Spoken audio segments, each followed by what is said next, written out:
Hey guys, Andrew McFarlane here, and I want to talk about how to overcome the fear of rejection.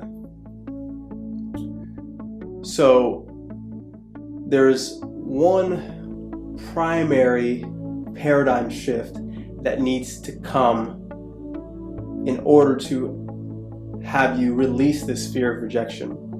What is that?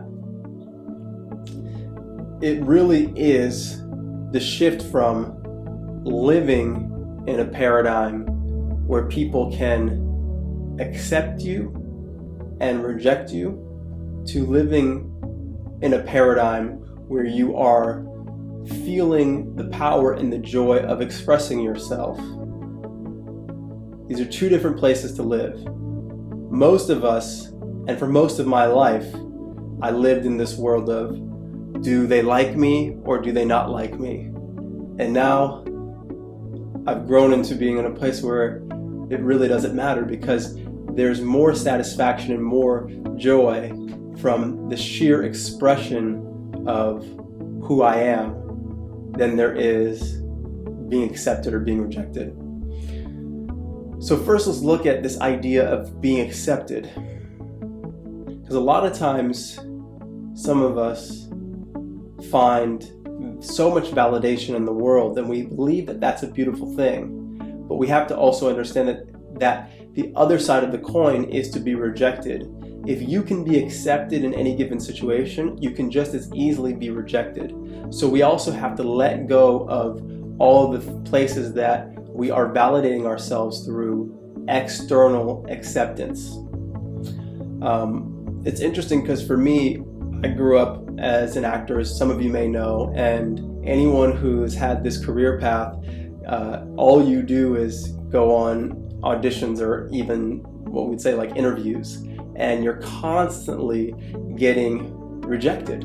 Doesn't matter how successful you are. I don't know any actor out there, whether they've won Academy Awards or whatever it is, they have all experienced, and we have all experienced, massive amounts of rejection. And this either does one of two things to you. It either gets you to the place where you feel broken down, you feel like you're not valuable, you feel unimportant, or it brings you to a place where you finally learn to love yourself and to accept yourself, because this is what it's really about.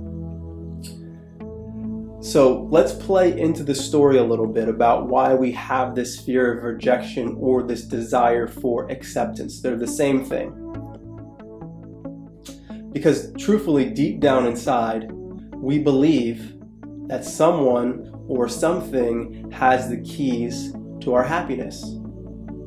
We believe that either if the entire world loves me, I will finally be lovable, and then therefore I will love myself. That's ultimately it. The story, it may seem maybe overly simplified, and sometimes the truth is simple, but it doesn't make it easy.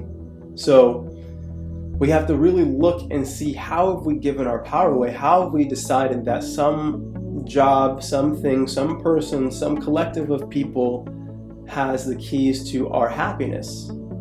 And we need to take that back, and we need to realize that even as many of us have also experienced, even if you get there, even if you find that everyone in your high school or everyone in your college or your community or at your job loves you, and you still don't really love yourself, that joy or that high that you feel from that love and acceptance will only last so long.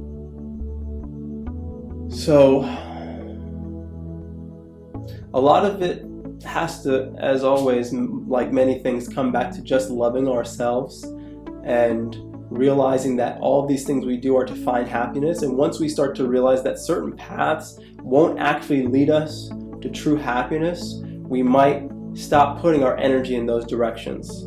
We might stop wanting to find acceptance from our parents, or we might stop avoiding the fear of our parents rejecting us, or like I said, our communities or the entire world. So the most powerful way to get over the fear of being rejected is to shift from the belief system that you can actually be rejected to begin with. That someone's acceptance is going to validate you, is going to give you happiness.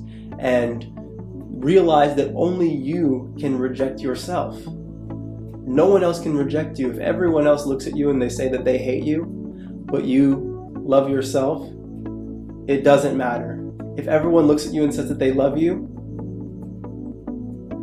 and you still don't love yourself, it doesn't matter. So once we really find self-love, what happens to us externally really is irrelevant, because there is no external anyway. It's all just what's going on inside of you. And the external world is either going to reflect that or affirm or disaffirm, but we have to always come back to ourselves and realize it's all inside. It's an inside job. So I hope this has been helpful to many of you, and if you like the video, press the like button. If you're not subscribed to the channel and you want to subscribe, and if you want to share this with somebody, please feel free to share it.